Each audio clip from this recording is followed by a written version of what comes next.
டாஸ்மாகை பற்றி சட்ட மந்திரி ஒருத்தர் இருக்கார் ரகுபதி.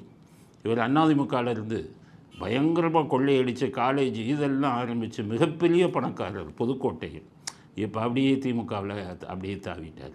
அவர் சட்டமந்திரி அப்படி ரொம்ப போட்டாங்கன்னு தெரியாது. சட்டத்தில் அடிப்படை விஷயம் கூட அவருக்கு தெரியாது. இப்போ அவர் டாஸ்மாகை பற்றி பேசுகிறார். நீங்கள் டாஸ்மாகை பற்றி பேசலாமா? செந்தில் பாலாஜி தானே மந்திரி. இவர் சொல்கிறாரு டாஸ்மாக் கடைகளை மூடுவோங்கிறார். அதை சொல்கிறதுக்கு உங்களுக்கு உங்கள் திமுக ஆட்சியில் என்னென்னா, சேகர்பாபு சட்டம் ஒழுங்கு கடமையை செய்யும்பார். போலீஸ் உங்கள் கையிலையாக இருக்குது. யார் யாருக்கு எவனுக்கு என்னென்ன போர்ட்ஃபோலியோ, நமக்கு என்ன அதிகாரம், நம்முடைய இலாக்கா என்னன்னே தெரியாது. அதே மாதிரி சட்ட மந்திரி என்ன சொல்கிறாரு, டாஸ்மாகை மூடுவோம், 500 டாஸ்மாகை மூடி விட்டோம். செந்தில் பாலாஜி சொல்லுங்கள், டாஸ்மாகை மூடுவோம்னு அவர் சொல்லுங்கள். 500 கடையில் மூடிட்டான். நீங்கள் 500 கடையில் மூடிட்டு எத்தனை கடையில் திறந்தீங்கன்னு கணக்கு கொடுக்கவா? உங்களுக்கு எங்கெங்கே அந்த கடையில் திறந்தீங்கன்னு கணக்கு கொடுக்கவா?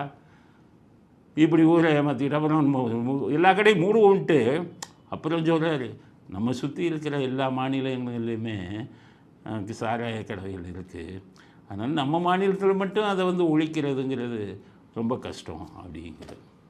இப்போ கோவிலுக்கு கேரளா அதில் எப்படி மூடினாங்க? சுற்றி மாநிலங்களில் இருக்குல்ல, கொஞ்சம் கொஞ்சமாக மூடிக்கிட்டு இருக்காங்கல்ல.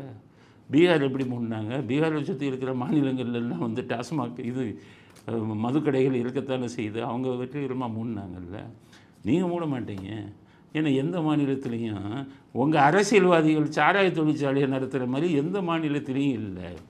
நீங்கள் போய் பாருங்கள், சந்திரபாபு நாயுடு இதில் அவங்க கட்சிக்காரவங்க யாராச்சும் சாராய தொழிற்சாலை நடத்துகிறானான்னு பாருங்கள். சாராய தொழிற்சாலை நடத்துகிறவன்ட்ட லஞ்சம் வாங்க மாட்டாங்க அவங்க. இவங்க தெலுங்கானாவில் பாருங்கள், உங்களை மாதிரியா கட்சிக்காரன் பூரா இது பண்ணி வச்சுக்கிட்டு இருக்காங்க. அதுக்கப்புறம் அவர் இன்னொன்று என்ன சொல்கிறார், டாஸ்மாக் குடிச்சு யாராச்சும் செத்துருக்காங்களான்னு. உங்கள் டாஸ்மாக்கு மற்றதுக்கு என்ன வித்தியாசம்னா, டாஸ்மாக்கு கொஞ்சம் கொஞ்சமாக ஆளக்கொள்ளும். நீங்கள் கலப்படம் பண்ணுறது, அதில் கலக்கிறதெல்லாம் கொஞ்சம் கொஞ்சமாக ஆளக்கொள்ளும். பாவிங்க, 5 ரூபா 10 ரூபா இது ஒரு பாட்டிலுக்கு செலவு. அது 145 ரூபாய்க்கு விற்கிறீங்கன்னா, எந்த ஒரு பொருளையாச்சும் 5 ரூபாய்க்கு செய்கிற பொருள் 10 ரூபாய்க்கு செய்கிறத 145 ரூபா 40 ரூபாய்க்கு விற்க முடியுமா? அதுவும் பத்தாதுன்னு ஒரு பாட்டிலுக்கு 10 20ன்னு. அதனால் கேட்டு கேட்டு அழுத்து போச்சு.